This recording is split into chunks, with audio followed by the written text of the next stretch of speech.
Alright, so today I want to go through 6 of my ball python hatchlings and probe them to figure out the males and the females. And essentially what I do is I use a metal probe kit with a metal probe, and I insert it into their vent down by their tail, and depending on how far that probe goes in, you can figure out the males and the females. And usually I wait until they've had quite a few meals before I'll probe them. As a matter of fact, I was looking at the feeding cards on these 6, and it looks like they've all had between 5 and 6 meals, which should be the perfect time to go in and probe them. And let me tell you, if you're actually probing them as soon as they hatch, a lot of times I found you can really be wrong, because sometimes I don't know what it is, if I just don't have the smallest probe possible to go into those hatchlings. But it seems like if I probe them right out of the shell, I'd say probably 50% of the time I'm wrong. As a matter of fact, even today, after 5 or 6 meals, when I'm probing them, I'm guessing that I might have some mistakes. So what I do is I probe them about this time after 5 or 6 meals, and then I'll wait like maybe another month, especially before I sell them, and I'll go in and probe them a second time just to make sure that I have the males and the females. And let me tell you,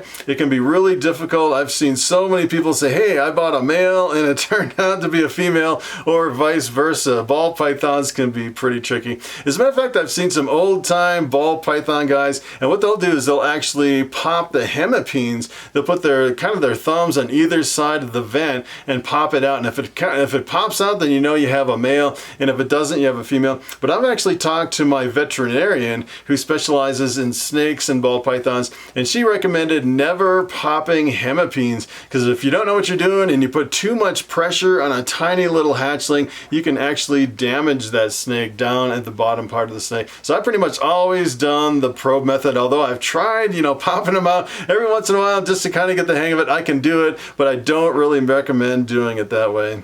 So what I'm going to do is I'm just going to pull some hatchlings out, and we'll get the probe kit out, and I'll show what I use for a probe kit, and we'll figure out the males and the females.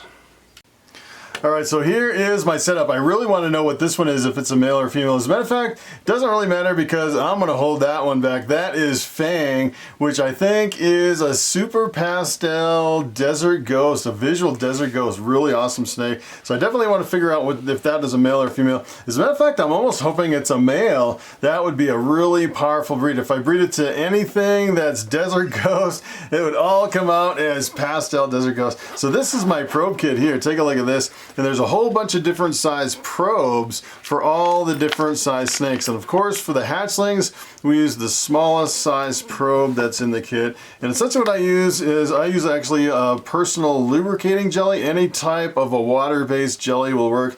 As a matter of fact, someone was actually saying that I could pretty much interchange this with my ultrasound gel, which I didn't even know I actually ran out of ultrasound gel on one of my last videos where ultrasounding some snakes. I could have used this instead of that ultrasound gel. Now I have tons of the ultrasound gel, and I hardly use any of this. This is the same bottle I used from the very beginning when I started in ball pythons.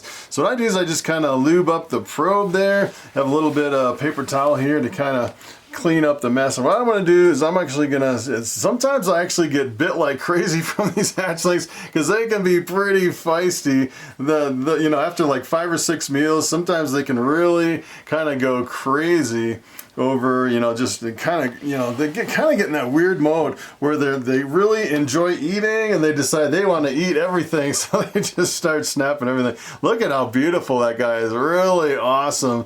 Such a stunning snake. And kind of the tricky part on this is you really have to have the snake relaxed. It can't really be running, and it can't really be tensed up. So that is kind of the hard part. Essentially what you do is you put the probe right in the vent, right by the tail. And I haven't done this for a while. I used to have a technique where I think I would hold it kind of like this. You kind of have to get the kind of the grip right. I think that's the trick for probing them. You kind of have to put 2 fingers like right on the tip of the tail, and then hold your thumb like right here. And it's all about the grip on the snake. And of course the snake is kind of squirming all over. Sometimes this can be kind of tough, but I'd say as far as, the accuracy of probing versus popping, let me tell you, probing probing is really super accurate. And sometimes you have to kind of hold their head when you're doing it like this. Sometimes, you know, sometimes I actually turn off the camera because the snakes are like kind of freaking out and you're trying to probe them, which is another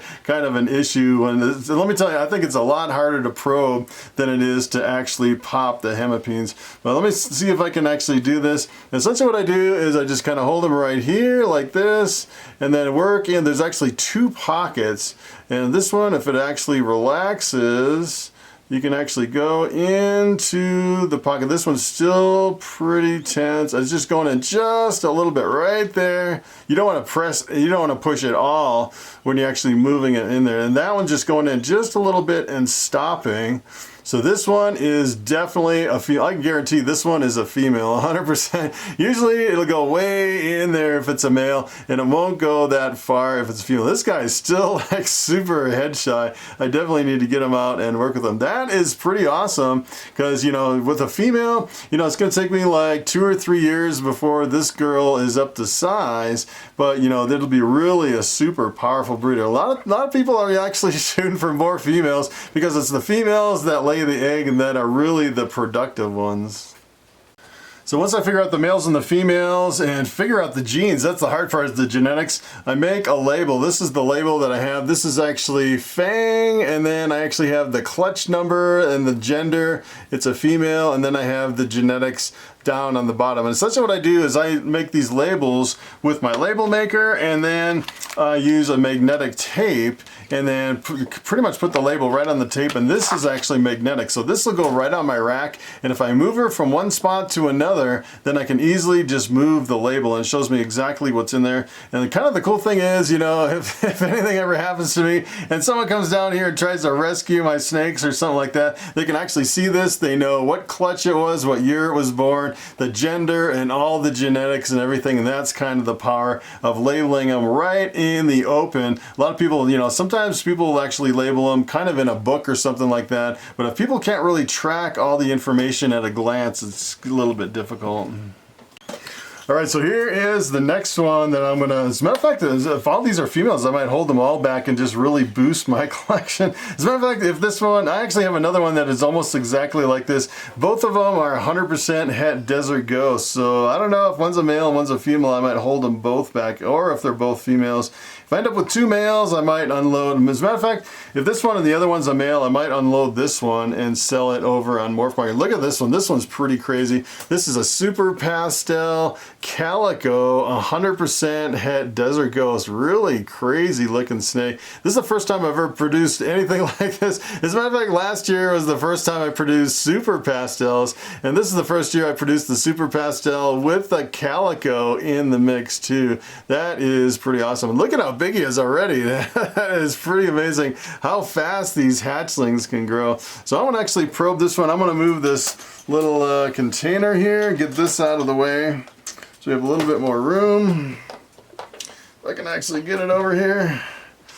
And then we'll take a look at this guy here. Take a look at this one. And really, it really comes down to, you know, after you probe like, you know, 5 or 6 or 100 of these, it gets a little bit easier, it seems like, the more you kind of probe through all your hatchlings.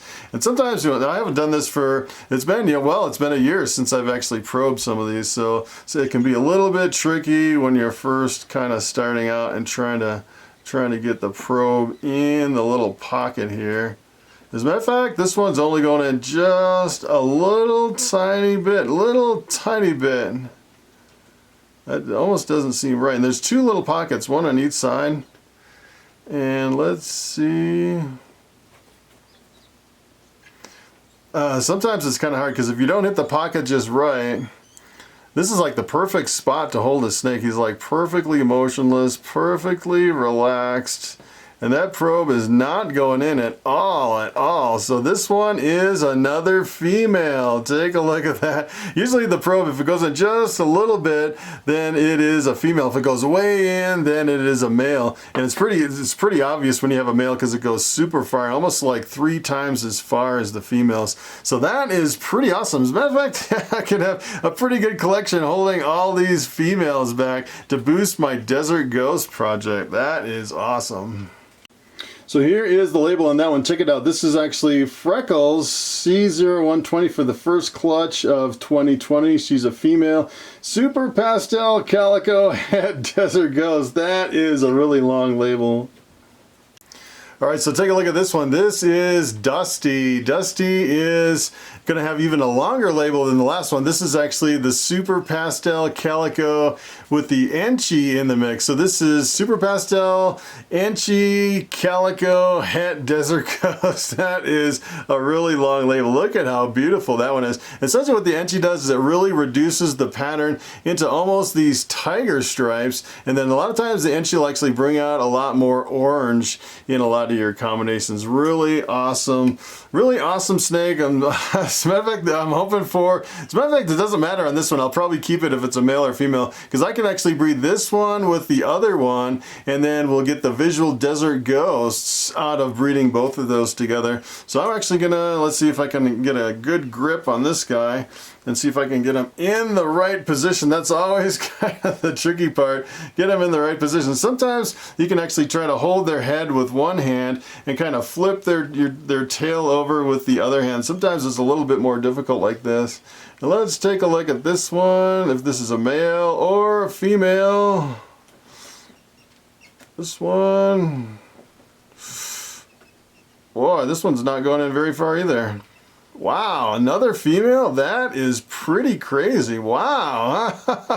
You know, I kind of missed the odds on a lot of stuff this year, but if I was actually going for females, which is, it'd be pretty awesome, I can't believe it's another female. Wow, 3 females. That is pretty awesome. All right, so take a look at this one. We named this one Spock, like Spock from Star Trek. And this one is actually a super pastel, 100% het desert ghost. And this one doesn't really matter. As a matter of fact, if this one's a male, this would be the perfect companion to breed back to those. Well, as a matter of fact, I actually have a pastel desert ghost male that is a full size. So I'm actually probably would be ideal. If I was actually hold this one back, it'll probably be a female, because you'd have more odds if you're breeding a visual desert ghost back to a het desert ghost. Because if you breed 2 hets together, I think it's only like 25% of the time that you'll actually get a visual. So I'm really hoping this, if I'm going to keep it, as a matter of fact, if this is a female, I'll probably keep it. If it's a male, I'll probably put this one up for sale over on Morphmarket. Super pastel het desert ghost. So let's take a look at this one and see if we can probe this guy, figure out if it's a male or a female, and oh, if I can get the angle right. And some of these, sometimes if they ball up like this, it's kind of a challenge. And kind of the funny thing is, I actually brought my probe kit to some reptile shows, and people are like, hey, we've been trying to pop this hemipene all morning, and we don't know if it's a male or a female, if we're doing something wrong. And then you just put the probe right in, and usually you can figure out if it's male or female right from the first shot, if you can actually kind of get the proper grip on the snake. And it seems like when they're a little bit bigger like this, it's a lot easier than when they're really tiny hatchlings. And this one, let's see if we can actually, wow, I can't believe this is going to be another female. That is pretty crazy. So it's only going in just a tiny little bit. Then that is a female if it just goes in a little bit. I can't believe I got 4 females in a row. How crazy is that? That is pretty awesome.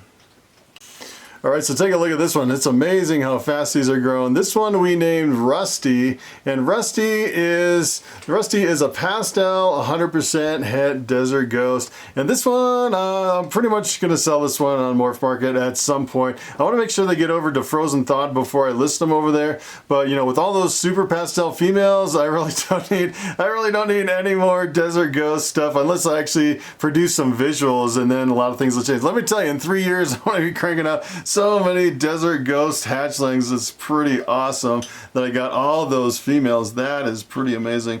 So what I'm gonna do is I'm gonna check this one, see if this is a male or a female. On this one, I can't believe, no way.